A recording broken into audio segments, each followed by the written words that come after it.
There's a moon orbiting Jupiter right now that probably contains more liquid water than every ocean, lake, and river on Earth combined. It's smaller than our own moon. Its surface is a shell of ice. And we just launched a spacecraft to find out what's hiding underneath. Europa is one of Jupiter's four large Galilean moons, and it has quietly become one of the most important objects in the entire solar system. Not because it's big or dramatic, but because beneath its frozen surface, there's almost certainly a global ocean of liquid salt water, an ocean that might, just might, have the conditions for life.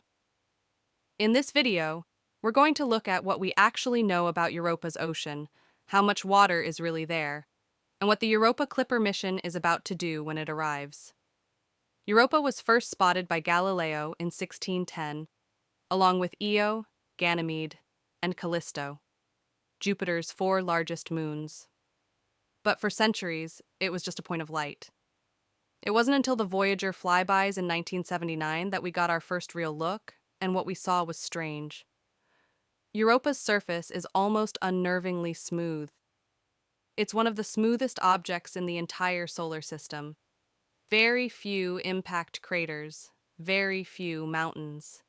Instead, the surface is covered in a web of long, crisscrossing cracks and ridges, like a cracked eggshell, stretching for thousands of kilometers. That smoothness is a clue. In the solar system, a smooth surface means a young surface. Craters accumulate over time, so if Europa doesn't have many, something has been erasing them. The best estimate is that Europa's surface is only about 40 to 90 million years old, practically yesterday in cosmic terms. Something is resurfacing this moon from below. And that something, we now believe, is an ocean. So how do you detect an ocean you can't see, buried under kilometers of ice, on a moon hundreds of millions of kilometers away? You look for indirect evidence, and Europa has given us three strong pieces. First, the magnetic field.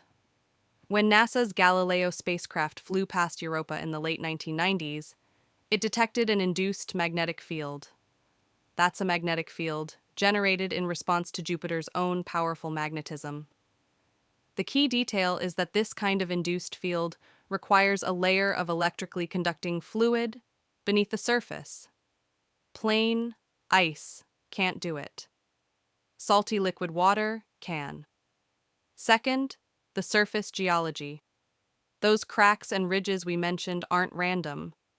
Some regions, called chaos terrain, look exactly like what you'd get if large blocks of ice broke apart, shifted around, and refroze, as if they were floating on something liquid.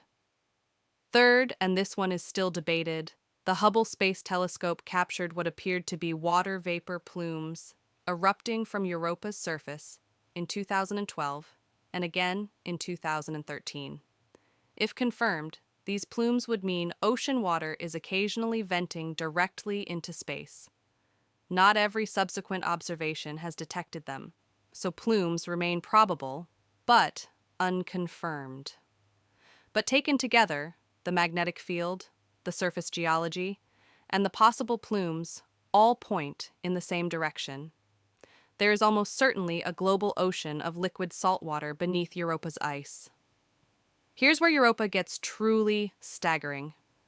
Europa is small.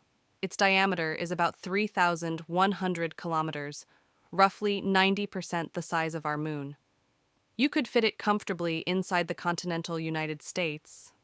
But the amount of water locked in its ice shell and subsurface ocean is estimated at roughly 2 to 3 times the volume of all of Earth's oceans combined. Let that sink in. Earth is nearly 4 times wider than Europa. Earth is famous for being a water world. And yet this little moon, orbiting a gas giant nearly 800 million kilometers from the sun, likely holds more liquid water than our entire planet's surface. The difference is distribution. Earth's oceans average about 3.7 kilometers deep, a thin film spread across a large planet. Europa's ocean might be 60 to over 150 kilometers deep. Our deepest ocean trench, the Mariana Trench, bottoms out at about 11 kilometers. Europa's ocean floor could be 10 times deeper than that. It's not a puddle hiding under ice. It's a genuine abyss. Between Europa's ocean and the vacuum of space sits the ice shell. And it's not a thin, frozen pond. Current estimates put the ice shell at roughly 10 to 30 kilometers thick, though some models suggest it could be thinner in certain regions. That's important because the ice isn't just a passive lid sitting on top of the ocean. It's geologically active. Scientists think the shell might undergo a process called solid-state convection, where warmer ice from the base slowly rises and colder ice from the surface sinks, creating a kind of sluggish churning within the shell itself. This could explain many of the surface features we see. The long double ridges, some stretching over 1,000 kilometers, might form when tidal stress cracks the ice and liquid water or warm ice wells up from below, freezing into raised ridges on either side. The chaos terrain, those jumbled, rafted blocks of ice, might be places where the shell thinned enough for the ocean beneath to partially melt through, or where pockets of briny water within the shell collapsed and refroze. Every feature on Europa's surface is essentially a message from the ocean below, written in ice. The challenge is learning to read it. There's an obvious question here. Europa orbits nearly 800 million kilometers from the sun. At that distance, sunlight is about 25 times weaker than on Earth. So how does an ocean stay liquid in what should be a deep freeze? The answer is Jupiter. Europa doesn't orbit Jupiter in a perfect circle. Its orbit is slightly elliptical, kept that way by a gravitational tug-of-war with its sibling moons, Io and Ganymede. The three moons are locked in what's called a Laplace resonance. For every orbit Ganymede completes, Europa completes exactly 2, and Io completes exactly 4. This resonance keeps Europa's orbit slightly oval-shaped, which means its distance from Jupiter changes throughout each orbit. As Europa moves closer and farther from Jupiter, the planet's enormous gravity alternately squeezes and stretches the moon. This constant flexing generates friction inside Europa, and friction generates heat. It's called tidal heating, and it's the same mechanism that makes Io the most volcanically active body in the solar system. On Europa, the effect is gentler than on Io, but still powerful enough to maintain a liquid ocean for billions of years. Jupiter is essentially a space heater, keeping Europa's ocean warm through gravity alone. No sunlight required. This is the question everyone wants answered. So let's be precise about what we know and what we're guessing. What we know, Europa almost certainly has liquid saltwater, an energy source from tidal heating, and a rocky seafloor where water meets rock. Those are three key ingredients that, on Earth, support life. What we strongly suspect, the interaction between ocean water and the rocky core could produce chemical nutrients through a process called serpentinization, similar to what happens at hydrothermal vents on Earth's ocean floor. On Earth, entire ecosystems thrive around these vents in total darkness, running on chemical energy instead of sunlight. Tube worms, shrimp, microbial mats, all living without a single photon of light. Now here's where we cross into genuine speculation. We have zero evidence that life exists on Europa. None. What we have is a plausible environment, and plausible is not the same as confirmed. The ocean chemistry might be wrong. The pH could be too extreme. There might be too little or too much of critical elements like phosphorus or nitrogen. Or life might simply require conditions we haven't identified yet. Europa is exciting, precisely because it's the best test case we have. A world where the ingredients seem to be there, and we can actually go check. But responsible science means saying, we don't know yet, and meaning it. This is where it gets real.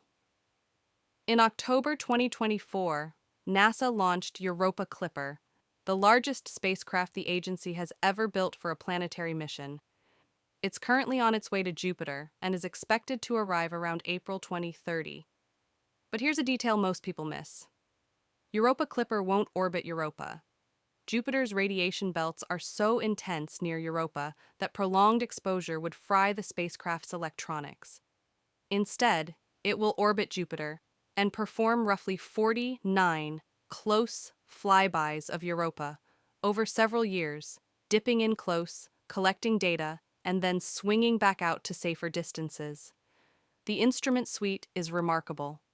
Reason, an ice-penetrating radar, will send radio waves through the ice shell to map the ocean's depth and the shell's structure, essentially giving us our first ultrasound of Europa's interior. A magnetometer will measure the induced magnetic field with far greater precision than Galileo could, pinning down the ocean's salinity and depth. MassPex, a mass spectrometer, will sample any particles or gases near Europa, and if those plumes are real, it could directly taste the ocean's chemistry without ever landing. Europa Clipper is not designed to detect life directly. It's designed to answer a more fundamental question. Is Europa habitable? Does it have the right conditions? If the answer is yes, that changes everything about where we send the next mission. Europa. A moon smaller than ours, holding 2 to 3 times more water than all of Earth's oceans. A global sea kept liquid by Jupiter's gravity, locked beneath a shell of ice that's been quietly reshaping itself for millions of years. And in 2030, we'll finally get our best look yet at what's down there. Whether or not anything lives in that ocean, Europa is already one of the most extraordinary places we've ever found. If you want to see another side of the cosmos, check out our video on the Bode's Void, the largest empty space in the universe. Links on screen. And if you're not subscribed, now's a good time. There's a lot more to explore.